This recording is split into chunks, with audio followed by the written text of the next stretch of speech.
Hello there. My name is Dr. Salim Javed. I am an associate professor at the Department of Journalism and Mass Communication at Linga's Lalitha Devi Institute of Management and Sciences, affiliated with IP University.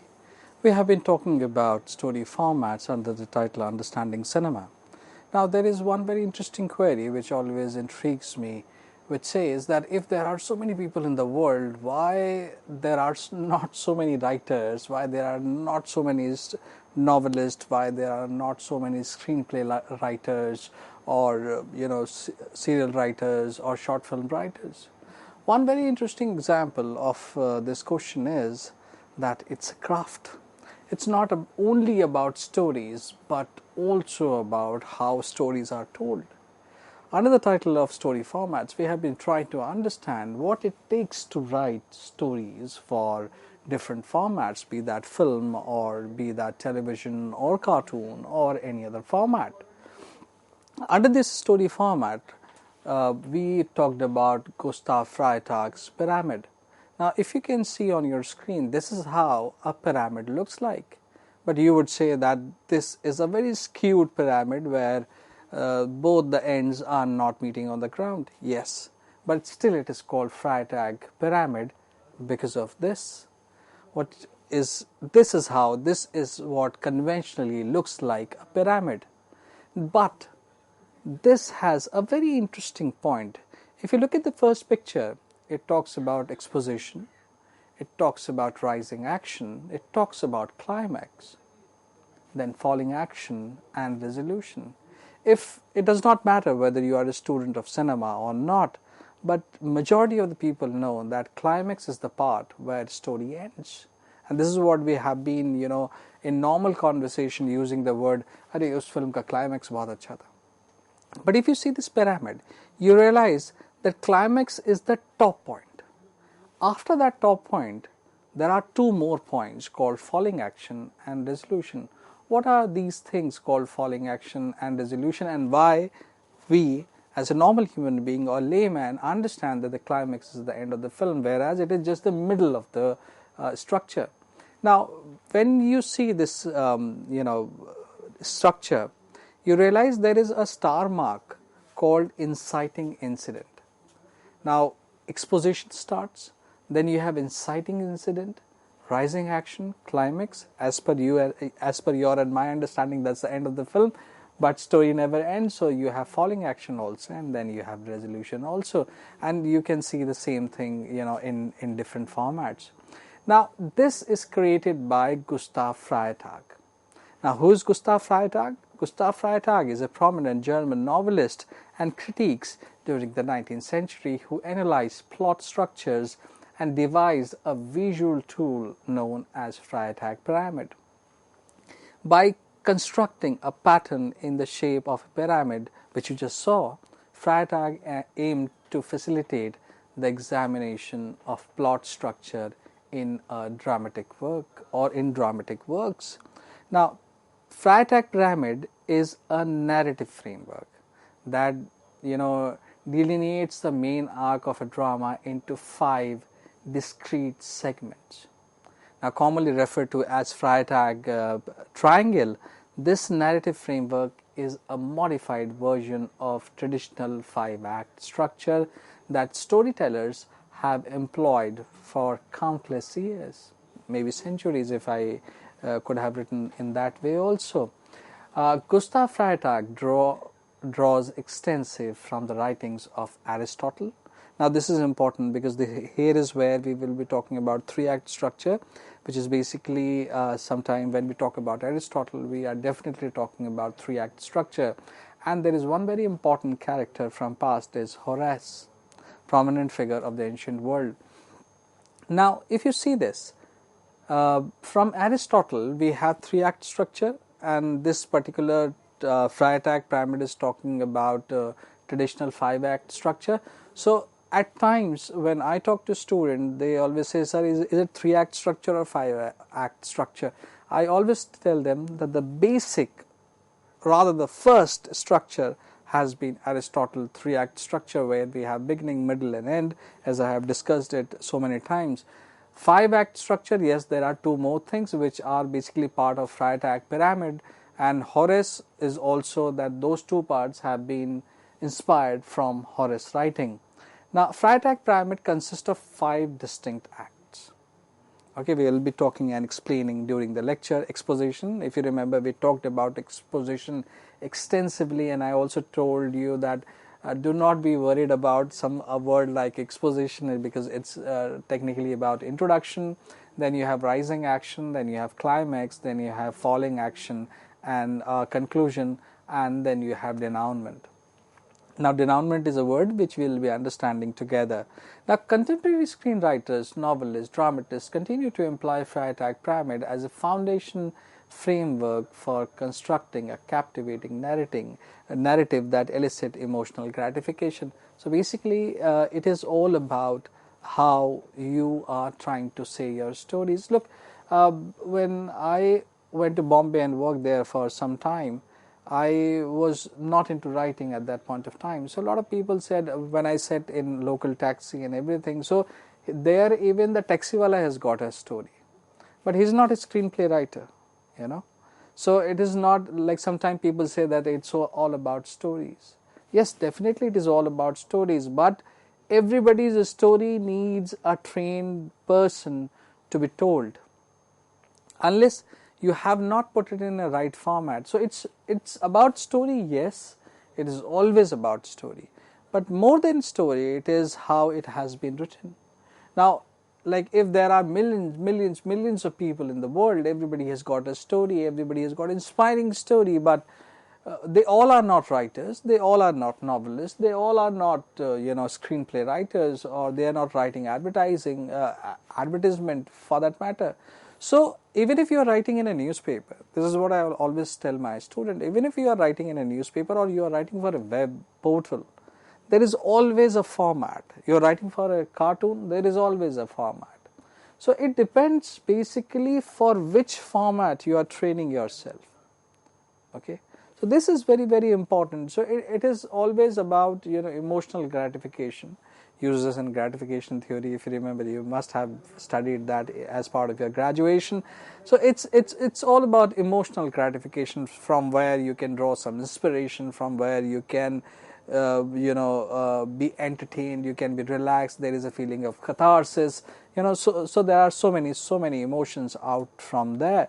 But the most important thing is that which format you are comfortable with. Well, like there are many people who are very comfortable with a newspaper format, or there are some people who are very comfortable with working in electronic media, and they are well versed with the format of what electronic media requires. So there are a lot of people who are well versed with writing short stories. There are a lot of people who are like well versed with writing for a full length feature film. There are people who are brilliant writing an advertisement. There are people who can write jingle very well. There are people who can write commentaries very well.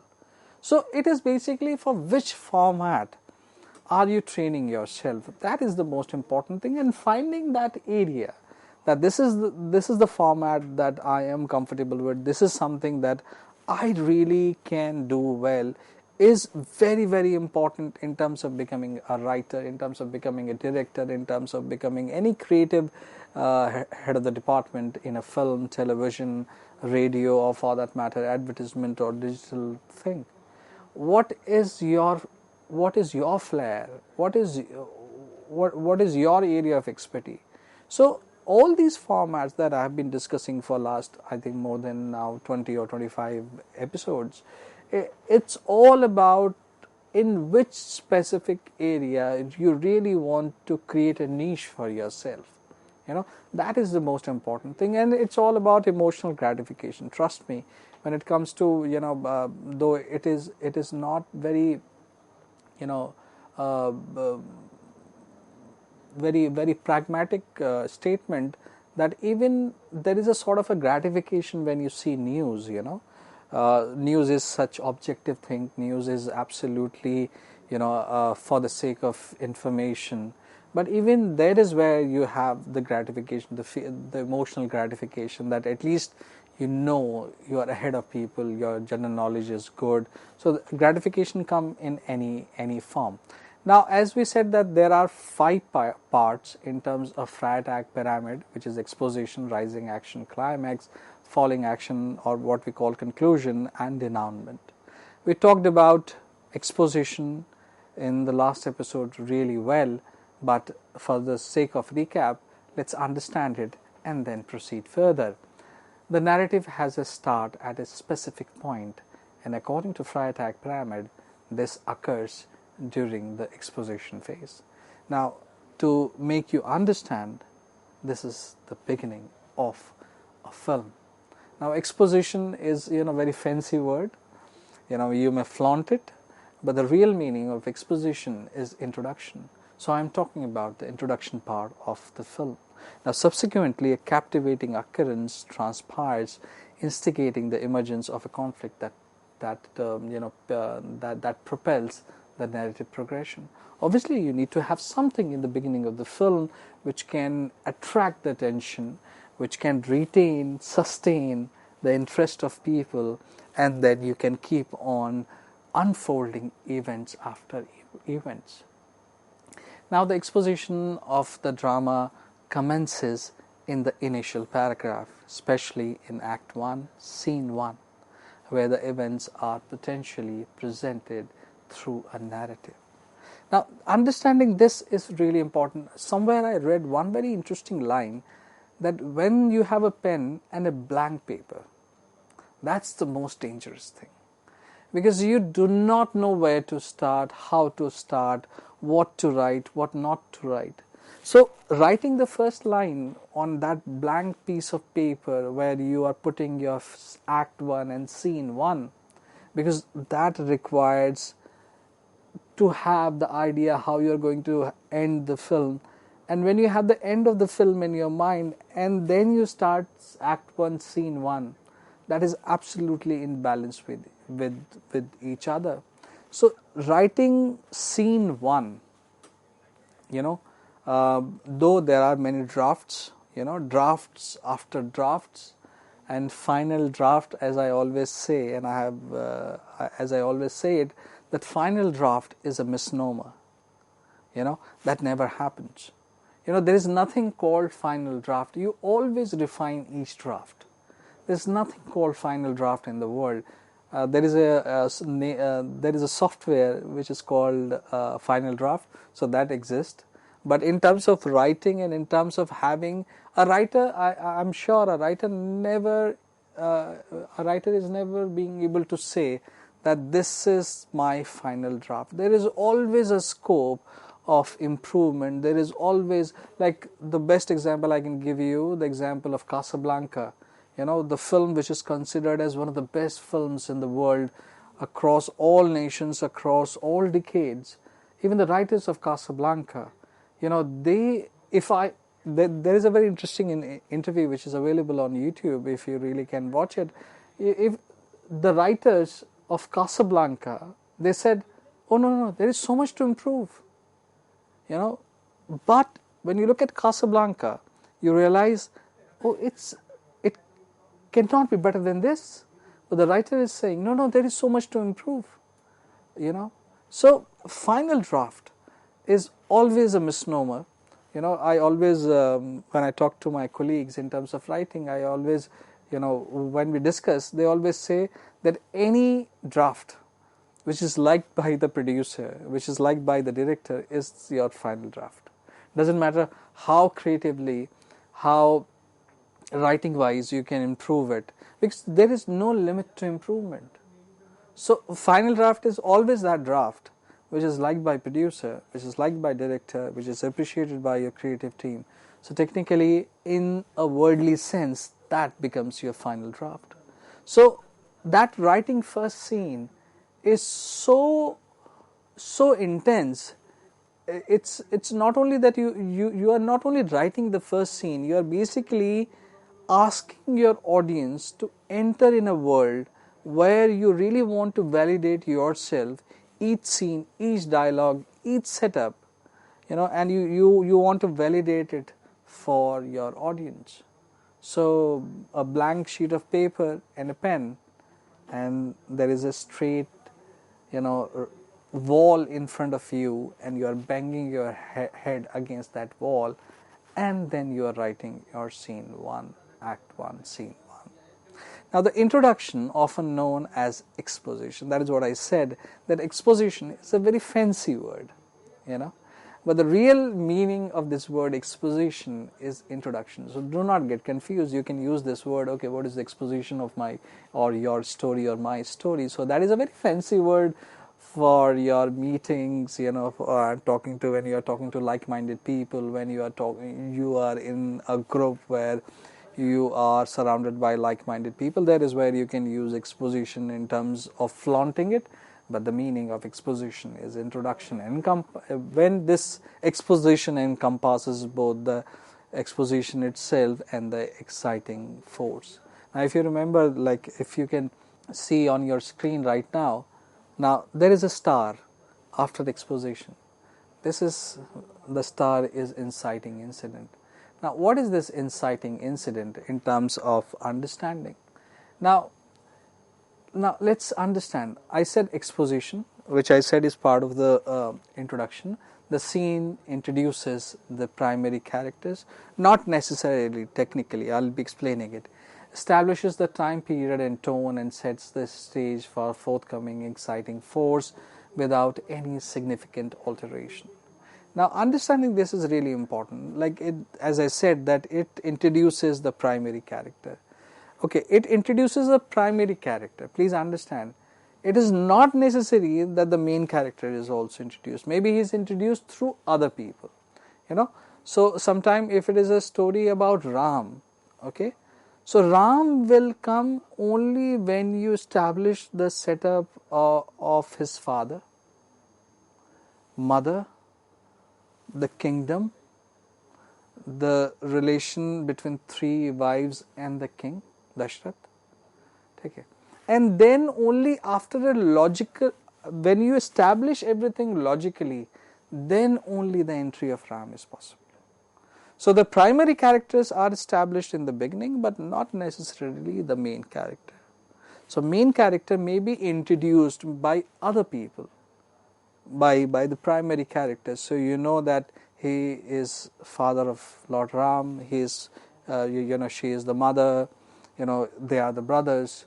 But the main character, so you are in part of the exposition, you are establishing all the primary characters. But it is not necessary. You can, but it is not necessary to introduce the main character. All the primary characters will definitely be introduced. Rajmata will be introduced, as when you see the opening of Bahubali. Bahubali himself is a very young newborn baby. He will live or he will die. Nobody knows. He is saved by the tribe. So primary character Rajmata is introduced. She has a fight. So some conflict is also established. Why she is wounded, why she wants to cross the river, who are the people who are trying to kill her. She comes from a higher position, everything is established. But the main character comes when he is raised by tribal people. He does not have he doesn't know from where he comes from. He takes this as part of his original setting, and then through catalyst he goes up, and by the mid of the film he realizes, oh no, he comes from a very different world. So he gets to know himself. So exposition becomes really, really important, because here is where your sub-stories are also established. Please understand, when you are introducing primary characters, if a father is behaving in a certain way to his son or his daughter, or if a mother is behaving in a certain way to his son and daughter, there is always a backstory, there is always a subplot to it, so all those things are roped in together as part of the exposition. Now this exposition is really, really important, and I really pay attention, and I have been emphasizing and I have been explaining that it sets the tone, it sets the stage, it sets the mood for the film. Now, what is exciting force? It is referred to as a phenomena that elicits a sense of excitement or stimulates and stimulation inside a given system.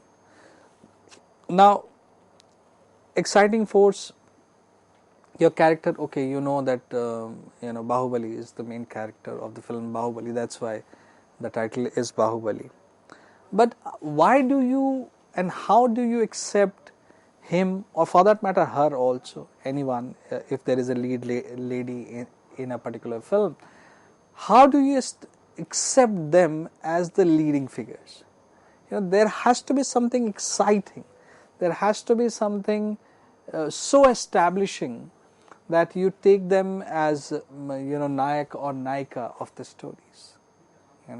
So there has to be something, there has to be some stimulating, exciting events. It says exciting force, but there has to be something stimulating, exciting events, which help you as a writer to establish, this he or she deserves to be the main character or Nayak or Naika of the story, or audience also accept, no, okay, something of this level can only be achieved by the hero or the lead actress of the story.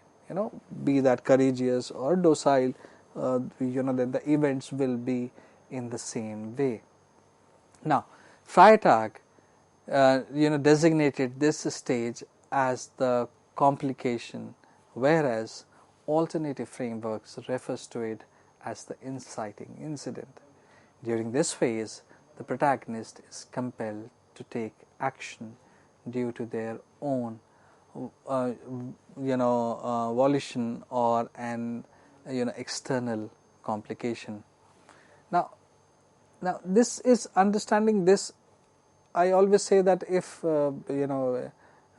like Rancho, had he not been good in studies, had he not been asked by his that rich person, okay, इसे पढ़ाइए जितना ये पढ़ना चाहता है, ठीक है, कोई मेरे पीछे मेरे बेटे को अंगूठा टेकना कहे. Or for that matter, Bahubali is like when he goes up in a different world, and when Rancho reaches the engineering college, now till that point, when Bahubali has not entered in a fight with an army, and Rancho has not reached in engineering college, you always have a scope, till this point, you always has a scope not to sign for trouble. And I used a word called complication. You are happy in your, the character is happy in his own little world, where he may be ambitious, but he is in a comfortable situation where life is happening on a daily basis, things are happening, and he may or may not be very happy with the kind of life he or she is living in like, for that matter, look at this example, Zero. Imagination, he is somewhere saving a girl, speaking in French, fine, and then he gets up, then we find that he's a dwarf, and people are making a fool out of him.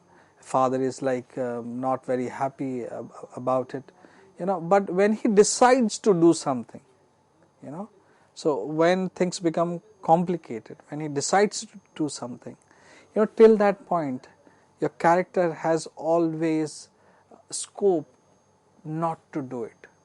But once you have reached this stage, there is no going back. As a writer, either you are dropping your story, or as an audience, maybe you are seeing a weak character on screen.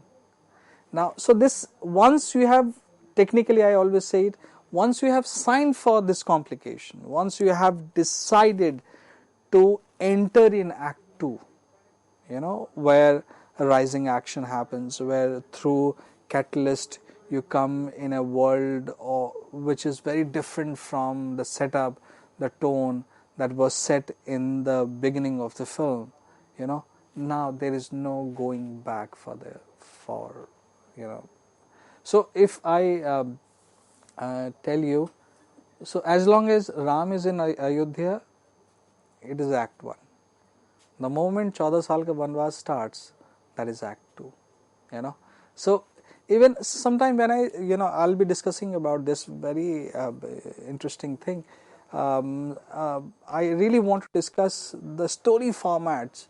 Having Ramayana, very difficult job though.